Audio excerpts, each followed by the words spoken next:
Արմատ ինժեներական լաբորատորիաները Բրազիլիայում անցկացվող ՏՏ ոլորտի մրցանակաբաշխությանն արժանացել են կայուն զարգացում անվանակարգի մրցանակին։ Իմ զրուցակիցն է ինֆորմացիոն տեխնոլոգիաների ձեռնարկությունների միության հասարակական կազմակերպության նախագահ Կարեն Վարդանյանը։ Շնորհակալ եմ պարոն Վարդանյան հրավերն ընդունելու համար։ Նախ ինչ է սա նշանակում, ինչ մրցանակ է սա։ Նախ Բրազիլիայում տեղի ունենում համաշխարհային կոնգրեսը ինֆորմացիոն տեխնոլոգիաների, որը ոլորտի ամենախոշոր միջոցառումն է, ամենաներկայացական, որին մասնակցում են շուրջ 2200-2500 թոփ մենեջերներ, ղեկավարներ, թե ընկերությունների, համալսարանների, հասարակական կազմակերպությունների, թե պետական մարմինների, որոնք զբաղվում են ինֆորմացիոն տեխնոլոգիաներով։ Եվ իրավամբ ինքը համարվում է ոնց որ օլիմպիադա, ինֆորմացիոն տեխնոլոգիա նույն նշանակությունը ունի, ինչ որ սպորտում օլիմպիադան։ Եվ այս տարի շատ կարևոր տարի էր մեր համար, որովհետև երբեք մենք նման հաջողություն չենք ունեցել։ Միանգամից 3 անվանակարգերում մենք հաղթեցինք, ընդ որում երկուսը վերաբերում էին բիզնեսին, դա այսպես excellence award-ներն էին, եւ այդտեղ հաղթեցին Synergy ընկերությունը եւ Locals ընկերությունը։ Locals ընկերությունը Հայաստանի անունից, Synergy ընկերությունը ճիշտ է Միացյալ Նահանգների անունից, բայց Synergy ընկերության ամբողջ ինժեներական անձնակազմը Հայաստանում է եւ Երևանի ծնված մարդ է ղեկավարում եւ հիմնադրել Synergy ընկերությունը։ Բայց շատ են կարողում նաեւ մեր հաղթանակը ինֆորմացիոն տեխնոլոգիաների ձեռնարկությունների միության։ Դու գիտեք, որ մենք արդեն մի քանի տարի Հայաստանի համայնքներում, հանրակրթական դպրոցներում կազմակերպում ենք ինժեներական խմբակներ, որտեղ երեխաները սովորում են ծրագրավորել, եռաչափ մոդելավորում, ռոբոտաշինություն, էլեկտրոնիկա, բարձր կարգի ծրագրավորման լեզուներ եւ ամբողջությամբ այդ մենք 90% անում ենք հենց մարզերում եւ ամբողջությամբ մեր պրոյեկտը ուղղված է Հայաստանում թե տեխնոլոգիական զարգացում ապահովելու, թե սոցիալական խնդիրները լուծելու, այսինքն եթե մենք շրջաններում ապահովում ենք, որպեսզի մարդիկ գործ ունենան, իսկ ամեն մի ինֆորմացիոն տեխնոլոգիաների աշխատանքը ապահովում է 3-4 այլ ոլորտների աշխատանք, այսինքն այս մեր նպատակը, որպեսզի մաքսիմալ մասնագետներ ստեղծենք շրջաններում, հետագայում ընկերություններ ստեղծենք շրջաններում։ Այդ ծրագիրը ըստ էության համաշխարհային տեխնոլոգիական հանրության կողմից ճանաչվեց եւ գնահատվեց եւ մենք ստացանք Merit Award-ը, այսինքն պատվավոր ուրեմն մրցանակը համաշխարհային, որը տրվում է կայուն զարգացման համար։ Ըստ էության սա նաեւ օրինակ է այլ երկրների, մեր Արմատ լաբորատորիաները, թե ինչպես կարելի է տեխնոլոգիական կրթության միջոցով ապահովել կայուն զարգացում ամենահեռավոր շրջաններում։ Պարոն Վարդանյան, մենք, եթե չեմ սխալվում, Հայաստանում 2000 աշխատատեղ ունենք թափուր ՏՏ ոլորտում, ամբողջ աշխարհում մոտ 2 միլիոնի է հասնում։ Այս ծրագրի շնորհիվ, այսինքն երիտասարդ կադրեր փնտրելու շնորհիվ հնարավոր է հետագայում լրացնենք այդ պահանջարկի բացը։ Իհարկե, մենք ներկայումս 160 խմբակ ունենք, նպատակը մեր բոլոր դպրոցներում ունենալն է, եւ մենք միջինը մի խմբակում մասնակցում է 30-ից ավել երեխա։ 30-ից քանիսն են հետագայում ՏՏ ոլորտի մասնակից դառնում։ Չգիտեմ, 3 տարի է նոր ենք սկսել, շատերը դառել են արդեն եւ բավականին բարձր որակի։ Հիմա մենք ունենանք, եթե մենք բոլոր դպրոցներում ապահովենք, ապա մենք ունենանք մոտավորապես 40-50 հազար երեխա բոլոր խմբակներում, որոնցից 1/7-ը կավարտ է, այսինքն տարեկան 7000 մարդ կմտնի շուկա, իսկ դա նշանակում է, որ 2 տարին մեկ այսօրվա թիվը, որ մենք ունենք մոտ 13-ից 15 հազար, մենք կրկնապատկենք, 2 տարի մեկ կրկնապատկենք, որը շատ կարևոր է,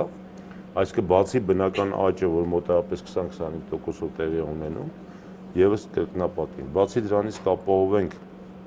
խմբակների միջոցով կապահովենք զարգացում շրջաններում, այսինքն ընկերություններ կստեղծվեն շրջաններում, աշխատանք կստեղծվի շրջաններում։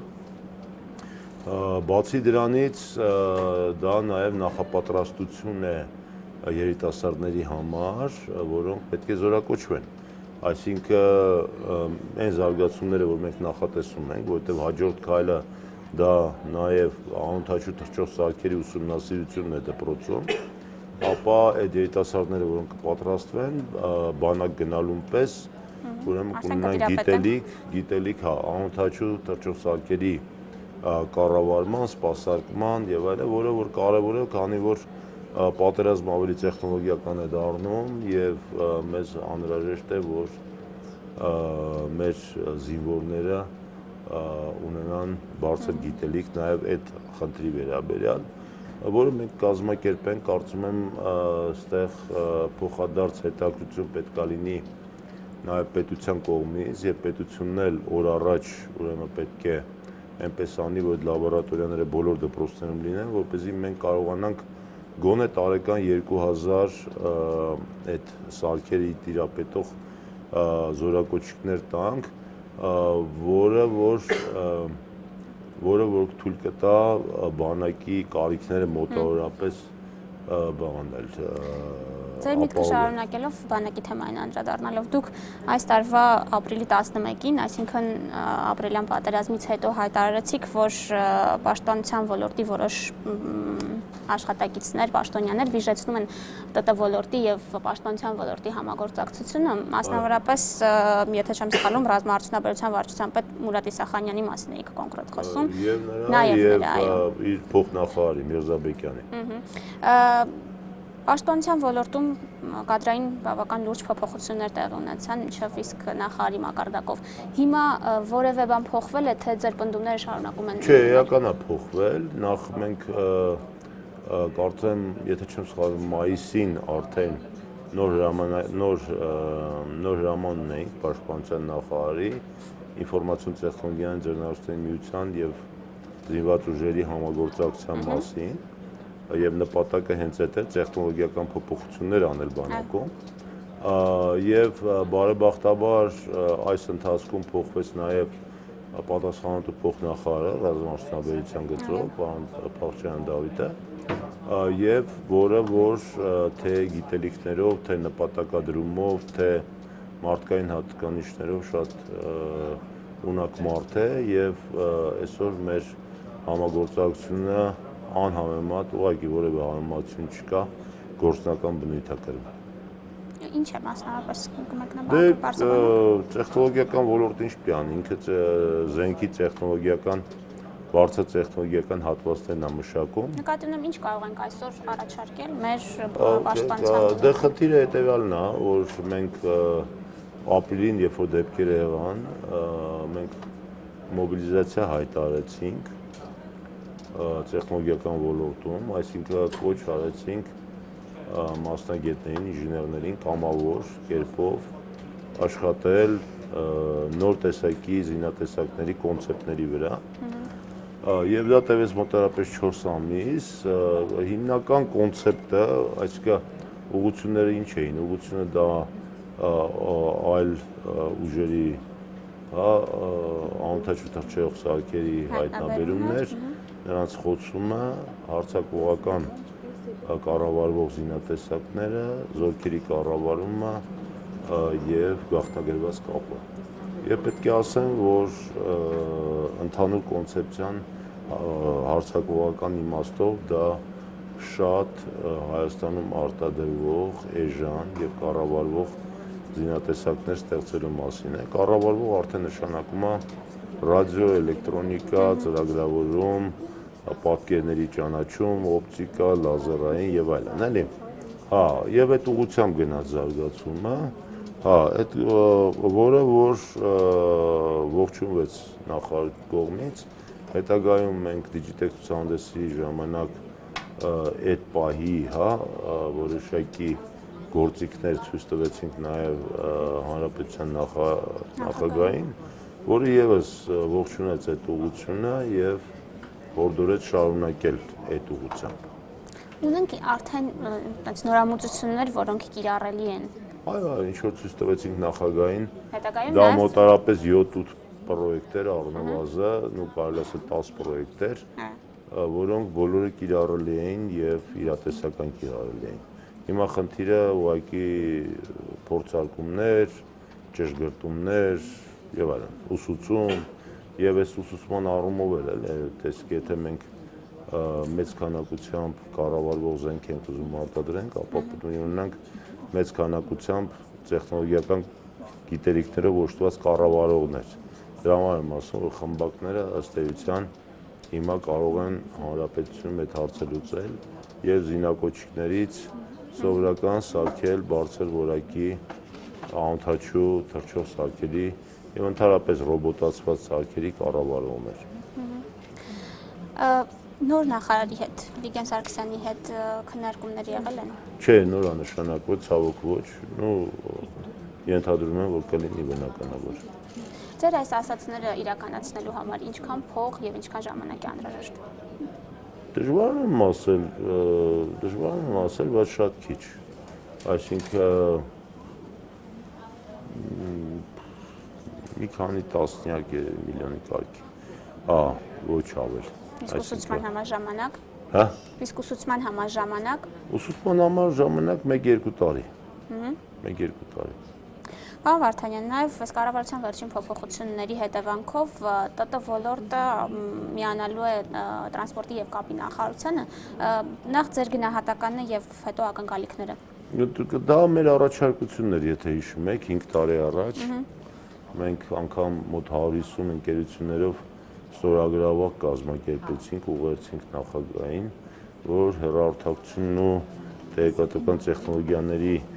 ոլորտները իրար հետ միացվեն։ Իհարկե համոզված եմ, որ շարունակություն պետք է լինի եւ նորարարական ոլորտներն էլ պետք է նախարարությանը միացնեն, որովհետեւ այսօր գիտեք ոնց է նորարարությունը մեծապես կապված է հեռահաղորդակցության եւ ինֆորմացիոն տեխնոլոգիաների հետ, եթե անգամ ինքը բիոինֆորմատիկա է, բիոլոգիա է, ապա բիոինֆորմատիկա է, եթե հատուկ նյութեր են, ապա այդ նյութերը հաշվարկում են ինֆորմացիոն տեխնոլոգիաների գործիքներով, հա, կամ դիտարկում են տեխնոլոգիական գործիքներով, այսինքն ես կարծում եմ այդ ամեն ինչը պետք է միանա իրար եւ կարծում եմ, որ տրանսպորտի նախարարությունը պետք է անջատվի եւ հատուկ նախարարություն ստեղծվի ենթակառուցվածքների, որտեղ կլինի էներգետիկան, տրանսպորտը, ջուրը եւ այլ, էլի։ Այսինքն այդ ժամանակ շատ հստակ կլինի,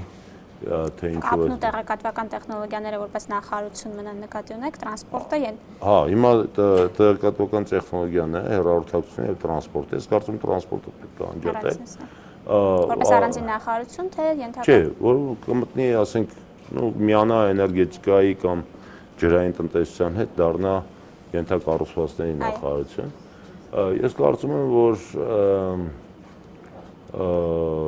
մեր բախտը որոշակի բերել է, որ նոր նախարարը հենց ոլորտի մասնագետ է, ինքը մասնագիտությամբ ծրագրավորող է, երկար ժամանակ աշխատել է հեռահաղորդակցության ոլորտում խոշոր ծրագրերի կառավարման վրա եւ քաջատեղյակ է ծրագրերին եւ ինչը ոչ պակաս կարևոր չի, անձամբ ծանոթ է ոլորտի հիմնական խաղացողներին, այսինքն կարծում եմ դա նախադրյալներ է ստեղծում, որ ավելի դիալոգը պետության հետ այդ նախարարության միջոցով շատ ավելի կարծում եմ էֆեկտիվ կլինի։ Պետությունը հիմա ստարտափներին որոշակի արտոնություններ է տալիս։ Ձեր կարծիքով սա բավարար է ոլորտի զարգացման համար, թե արդեն կայացած ընկերությունները նույնպես կայացած ընկերությունները մի դեպքում պետք է արտոնություն ստանան, եթե իրեն գնան աշխատեն Հայաստանի սահմանամերձ շրջաններում, Հայաստանի գյուղերում, իրատեսական է դա։ Այդ քաղաքներում։ Այո, մենք հիմա առաջարկել ենք, որպեսզի օրենքի փոփոխություն տեղի ունենա սահմանամերձ գոտու վերաբերյալ եւ օրենքի փոփոխություն տեղի ունենա նորաստեղծ ընկերությունների վերաբերյալ եւ այն ընկերությունները, որոնք կգնան օրինակ սկսենք սահմանամերձից, ապա նրանց եկամտահարկը իջնի մինչեւ 10%։ Դա կբերի նրան, որ ընկերությունները այս մեր խմբակից դուրս եկած երեխեքին ավելի հաճույքով գործի կվերցնեն հենց այդ շրջաններում, եւ մենք սկսենք գումարներ ստանալ մի տեղից, որտեղից երբեք չենք ստացել։ Այսինքն շրջաններում IT-ից մենք ոչ մի կոպեկ փող չենք ստանում, հիմա կսկսենք ստանալ։ Հետագայում կարծում եմ պետք է դիվերսիֆիկացնել, այսինքն առանձնացնել սահմանամերձ գոտին, այնտեղ սարքել օրինակ 5%, առանձնացնել բնակավայրերը, ասենք գյուղերը, այնտեղ սարքել 10%, Հայաստանի ընդհանրապես եւ Հայաստանի քաղաքները բացի Երևան, այնտեղ սարքել 15%։ Այսինքն sense դիֆերենցված մենք ամբողջ հավասարաչափ կզարգացնենք Հայաստանը, որը էականորեն հզորություն կտա թե տնտեսության, թե սոցիալական վիճակին, թե մշակութային այդ վիճակին եւ լուրջ փոփոխությունների պատճառ կհանդիսանա։ Սա գաղափար է դեռ թե հստակ ներկայացված առաջարկ։ Չէ, մենք ներկայացնում ենք այդ առաջարկը թե վարչապետին, թե նախագահին։ Որովհետեւ իրանք ոչ միայն տնտեսական առաջարկներ են, տեսակ որ իրանք նաեւ իրանք զուգորդում են պաշտպանական խնդիրների հետ։ Դրա համար երկուսն էլ ներկայացնենք, որովհետեւ վարչապետը տնտեսական մասնա, նախագահան ավելի պաշտպանական։ Այս տարի նաև առաջին հայկական հեռախոսներն արտադրվեցին եւ դրանց առաջ նաև թաբլետներ էին արտադրվում Հայաստանում։ Դրանք որակի առումով, գնի առումով մրցունակ են արդյոք աշխարհում եւ հեռանկար ունեն արտահանման, ծավալների մեծացման։ Ես կարծում եմ այո, մտնում են որակական։ Ես ինքս փորձարկում եմ հիմա մի հատ ունեմ։ Հեռախոս հայկական։ Հա, որը որակով լավն է, նորմալ է։ Հիմա գիտեք ոնց ես այսօր ամբողջ դաշտում iPhone, չգիտեմ, Lenovo կամ չգիտեմ, տարբեր մոդելների մեջ էական տարբերություն, այսպես սովորական աչքը գրեթե չի նկատում, որովհետև անգամ եթե ինչ-որ մեկը ասում է ես HD եմ, ապա այդ փոքր հեռախոսի մեջ HD-ն դու չես տեսնում, դա HD-ը, թե այսինքն այդ տեխնոլոգիական եւ թանկացումը չի բերում նես մի հատ առանձնատիպի որակի, որ դու ուղղակի մեջքի վրա անգնում ես, էլի։ Հա, դրա համար ես կարծում եմ, որ շանս կա մեր հեռախոսը, որովհետեւ ինքը գնային նորմալ սանդղակի մեջ է եւ կարծում եմ կա այստեղ նաեւ Սփյուռքի գործոնը, որ շատ հայեր ուզում են ունենան հայկական հեռախոս, որը որ գովելի է եւ պետքա հորդորենք հայկական հեռախոսի արտադրողին, որպեսզի ապահովի այդ պահանջարկը կամ եթե կան էլի արտադրողներ թծանվեն եւ այն մարդիկ եթե ուզում են ունենալ հայկական հեռախոս, ինչի՞ չունենան։ Ունենք Հայաստանում մասնագետին երկրում պահելու խնդիր, որովհետև քանի որ աշխարհում մեծ պահանջարկ կա այս ոլորտի մասնագետների, շատ հեշտ է աշխատանքներ ունենք, բայց որոշակի տիպի մասնագետների։ Մենք այսպես շատ է, օրինակ կարծում բանալում է, չարչրկվում, հա, այսպես ասած այդ հարցը, որ վայ ուղեղները փախան, չգիտեմ, բռնեք, բան էս կոմենկոմ, բայց իրականում մենք էլ իհարկե շատ անհանգստացած էինք այդ խնդրելով, կարծում էինք, որ իր ծավալը շատ մեծ է, եւ անցած տարի մենք մի հատ հետազոտություն արեցինք, իսկապես հասկանալու համար, թե ինչքան են այդ ծավալները, էլի։ Իրականում պարզվեց, որ ամենամեծը եղել է 9 թվականին, դա մոտ 5% է եղել։ Հետո ինքը անդադար իջել է, մոտավորապես 14-15 թվականներին կազմել է 3%։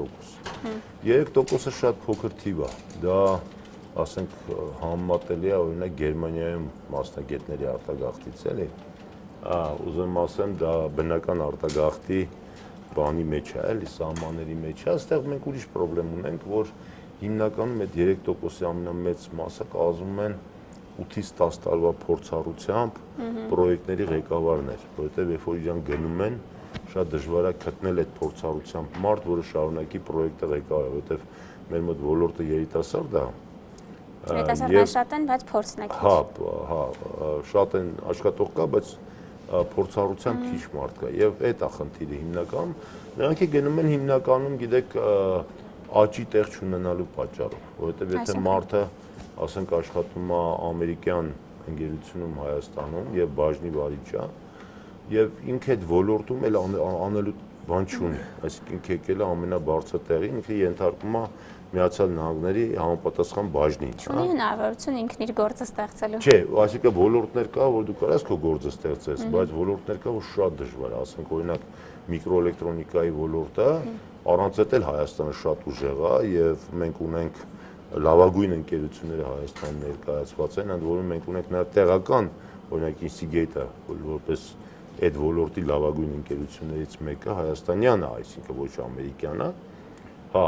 բայց այդ մասնագետները արդեն աճի տեղ չունեն եւ ինքը պետք է գնա համապատասխանաբար դրսում այդ ոլորտի այլ ընկերությունում որ կարողանա շարունակի աճի ցավալի է բայց այդ կա իհարկե կա նաեւ ուղակի գնացողներ ընդ որում ես ձեզ ասեմ որ դրանց մեջ նշի որ լավագույններն են գնում այսինքն մի զգալի տոկոս կա որ իրանք Հայաստանում էլ էին խոտան այսինքն սիրում էին գործ չանել, հա, գնում են շատ խոշոր անունով կորպորացիաներում աշխատում են, նույն ձևի, ասենք, այնտեղ են գլուխ պահում, ուզում եմ ասեմ, մարդը սովորաբար Իրանից չի կարա փախնի, էլի, այսինքն տարբեր են մարդիկ։ Եվ վերջում այս ոլորտի ինչ աճ կկանխատեսեք մոտակա տարիներին։ Աճը շարունակվելու է, բնական աճը, որը 20-25%-ի շարունակվելու է, Ստե ցավալին է նա, որ մենք ավելի հզոր աճի տեղ ունենք եւ կարանք շատ ավելի բարձր աճի տեղ ունենալ։ Այսինքն չի պոտենցիալ ամբողջությամբ չի օգտագործվում։ Դե քաղաքականություն չկա, համախմբվածություն չկա եւ այլ, ասենք քիչ է, ցածր է մակարդակները։ Մասնավորապես մի քանի խնդիր կարամ նշեմ, որոնք որ կարային ապահովեին էական աճ։ Նախ պետական բոլոր երկրները, որտեղ տեխնոլոգիական ոլորտը զարգացել է պետության լոկոմոտիվ լինելու պատճառով, հա, սկսած ասենք ինտերնետը, չէ, ամերիկյան DARPA գործակալությունը առաջ տվեց եւ այլն, բոլորը։ Հա, հիմա հուսով ենք, որ Հայաստանն էլ ռազմաարդյունաբերությունը ուրեմն էական զարգացած տեխնոլոգիական ոլորտի զարգացման։ Երկրորդը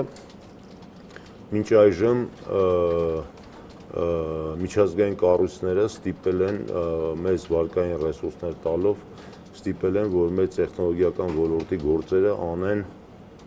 այլ երկրների մասնագետներ։ Պատվերները գնացել են Էստոնիա, Իռլանդիա եւ այլն։ Իրականում էլի մեր տղաներն են արել, բայց հիմնական փողը, այսպես ասած, գնացել է այնտեղ եւ ասենք տեղական շուկան տեն չի զարգացել։ Էդ էլ է մի հատ կողմ։ Շատ կարևոր է այն, ինչ ես ասացի, դա կրթական ոլորտում այդ պակասությունը, այսինքն մենք հիմա մի վիճակում ենք, որ ինչքան մենք մասնագետ արտադրենք, այդքան գործ կունենանք։ Այսինքն լուրջ ներդրումները կրթության ոլորտում կարող է տարեկան կրկնապատկեն կամ 30, 40, 50% աճ տան եւ մենք այդ աճի տեմպերը նմանատիպ երկրում տեսել ենք, օրինակ Բելարուսում մի քանի տարի իրար հետևից գրեթե 100% աճ էր ելնում։ Եվ հիմա Բելարուսը, ասենք, քանի որ իրենք ամբողջությամբ որևէ խոչընդոտ այդ ոլորտի նկատմամբ հանել էին, լավ ենթակառուցվածքներ էին ստեղծել եւ շատ արտակարգ մաթեմատիկական դպրոցում էին եւ կրթական համակարգներ չէին փչացրել մեր նման հա եւ դա բերեց օրինակ մի քանի տարի 100%-ով աճեցին եւ հիմա ունեն մի քանի $1 միլիարդ ավել թանկությամբ ընկերություններ հա եւ սա շատ կարեւոր ցուցանիշ է եւ Բելարուսը իրավամբ շատ կարեւոր դեր է գրավում այսօր աշխարհում ինֆորմացիոն տեխնոլոգիան։ Մենք էլ այդ ճանապարհը պետք է անցնենք, պետք է կրկնենք, այստեղ որևէ բան չկա, էլի կրկնելու մեջ ամոթ բան չկա, պետք է ճիշտ քայլերը կրկնել։ Շնորհակալ եմ։ Իմ զրուցակիցն էր Կարեն Վարդանյանը։